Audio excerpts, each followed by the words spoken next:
हरे कृष्णा। एक बार बहुत सारे पत्रकारों ने विदेशों में या इंडिया में कहाँ पत्रकारों ने प्रभुपाद को घेर लिया और कहने लगे, प्रभुपाद आपके जाने के बाद आपकी संस्था का क्या होगा। तो प्रभुपाद ने तुरंत जवाब दिया, बोले मैं जाऊंगा ही नहीं, मैं मेरी पुस्तकों में जिंदा रहूंगा। तो जब किसी ने मेरे से ये प्रश्न किया कि प्रभुपाद ने इतने मंदिर तो बनाए लेकिन गोरक्षा के लिए कुछ भी प्रभुपाद ने ये नहीं किया, तो मुझे आज उन्होंने ये बात मेरे से प्रश्न किया और मैं उनको जवाब नहीं दे पाई। मुझे जवाब देना नहीं आया, मैं निरुत्तर हो गई।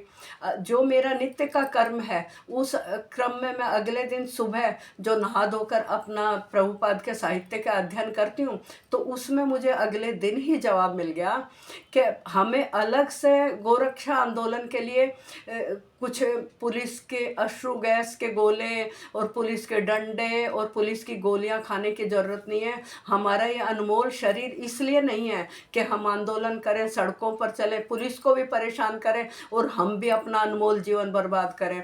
हमें ज़्यादा से ज़्यादा कृष्ण भक्त बनाने चाहिए, क्योंकि कृष्ण भक्त बनाने से ये है कि जो गाय का मांस भी खाता रहा है वो गाय की पूजा करने लग जाएगा। अब मैं वृंदावन में देखती हूँ, विदेशी बगल से निकलते हैं तो गाय माता का हाथ लगा टच करके माथे के लगाते हैं, गाय की पूंछ को अपने माथे के लगाते हैं और बछड़े को, गाय माता को, जो सीधी सादी गाय होती है उसको गले के लगा कर बैठ जाते हैं और गाय भी इतना सुख अनुभव करते। मैंने देखी 2 रशियन माता जी और गाय को चिपटा, गाय भी बैठी हुई थी और वो माता जी भी चिपटा कर बैठी थी और वो गाय एकदम आंख बंद करके और एकदम आनंद ले रही थी कि मुझे कोई प्यार करने वाला भी हुआ। तो इसलिए प्रभुपाद जब जवाब मुझे अगले दिन ही मिला तो मैं तो रोने लगी। मैंने कहा हाँ, ये बात बिल्कुल सही है, प्रभुपाद ने कहा। मुझे बार बार जिंदगी भर ये जो प्रश्न मेरा आज उठा वो ही अगले दिन सुबह मुझे नित्य कर्म में मिल गया। तो ऐसे ही एक कथा है कि एक बार नारद जी वन मार्ग से जा रहे थे तो उन्होंने देखा कि एक कोई चिड़िया पड़ी है अधमरी और उसके तीर लगा हुआ है, तो कोई कौवा पड़ा है उसके तीर लगा हुआ है, लेकिन वो मरा कोई भी नहीं है। सुअर पड़ा है, हिरण पड़ा है, गाय पड़ी है, तो मतलब लेकिन एक भी मरा हुआ नहीं है। सबके तीर इस अंदाज में उसने मारा था कि भाई वो मरे नहीं और तड़प तड़प के मरे। तो नारद जी आगे बढ़ते गए तो उन्होंने देखा एक पेड़ के नीचे एक व्याध, उसका नाम था मृगारी, क्योंकि जो ज़्यादा हिंसक होता है उनको लोग आमतौर पर मृगारी बोल दिया करते हैं, व्याध, शिकारी, मृगारी। तो निशाने साथ साथ कर बोल रहा था।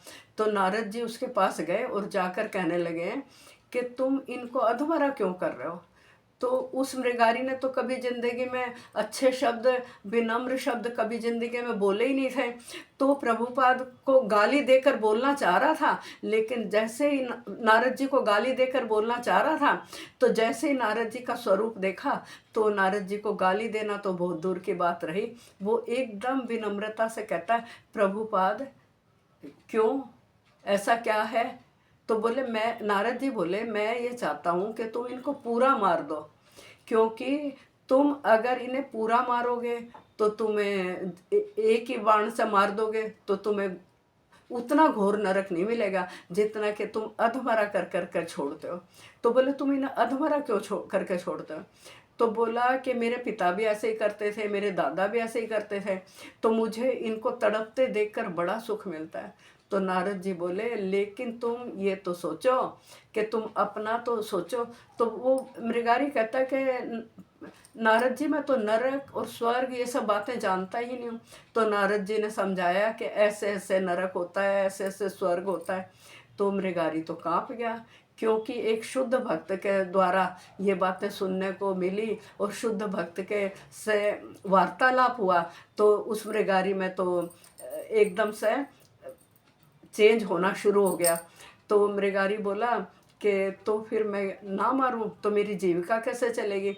तो नारद जी बोले कि तुम्हारी जीविका का मैं गारंटी लेता हूँ। तो नारद जी के साथ पर्वत मुनि भी थे उस वक्त, उनके मित्र नारद जी के। तो वो बोला कि नारद जी बोले, लेकिन तुम्हें जो है ना, जो तुम्हारे पास आएगा वो तुम संग्रह मत करना और तुम बांट देना, तुम अपने लायक रखना और बाकी बांट देना। तो हालांकि उस मृगारी ने सोचा कि मेरे गुरु कैसी बातें कर रहे हैं, मैं तो सोच रहा हूँ मेरा पालन पोषण कैसे होगा, मैं मेरा शरीर की रक्षा कैसे करूँगा, और ये कह रहे हैं कि तुम बांट देना, मैं बांटूंगा कहाँ से। लेकिन फिर भी नारद जी उसको एक मंत्र देकर चले गए और बोले कि तुम इसकी माला करते रहो और तुम्हारे शरीर की रक्षा मेरी जिम्मेवारी है। और नारद जी यूँ कहकर चले गए, और उसको तो नारद जी के वचनों का ऐसा प्रभाव हुआ कि बस दिन रात माला करे, हरे कृष्ण कृष्ण कृष्ण हरे हरे, हरे राम राम राम हरे हरे की माला करे।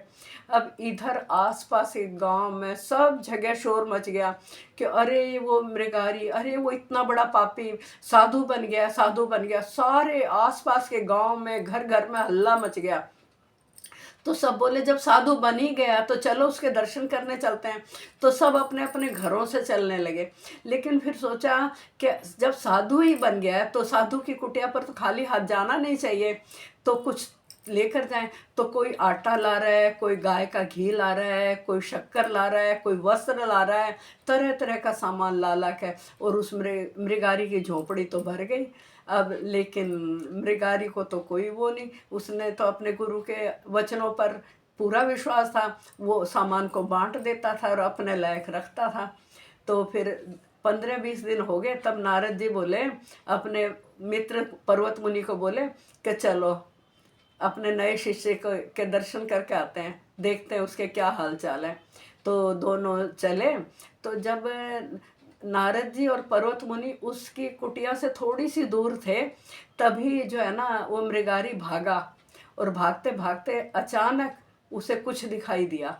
तो उसके कंधे पे जो गमछा पड़ा था, उस गमछे से पहले उसने कुछ हटाया और फिर अपने गुरु को और पर्वत मुनि को दोनों को दंडवत किया। फिर जब वो नारद जी और पर्वत मुनि उसके पास आ गए, तब नारद जी ने पूछा कि जब तुमने हमें दूर से देखा तो तुम एकदम से दंडवत ना करके कुछ करने लग गए थे, क्या करने लगे थे? तो मृगारी बोला कि गुरुदेव, मैं आपको दंडवत करना चाह रहा था, लेकिन इतने में मुझे चींटी दिखाई दे गई, तो मैंने अपने गमछे से चींटी हटाई और तब आपको दंडवत किया। तो नारद जी पर्वत मुनि को बोले, देखो जो इतना बड़ा पापी था और आज वो कितना बड़ा भक्त बन गया, भगवान के नाम की महिमा तो देखो पर्वत मुनि। बोलो कृष्णचंद्र भगवान की जय, श्री श्री राधा श्याम सुंदर की जय, जगत गुरु शिल प्रभुपाद की जय।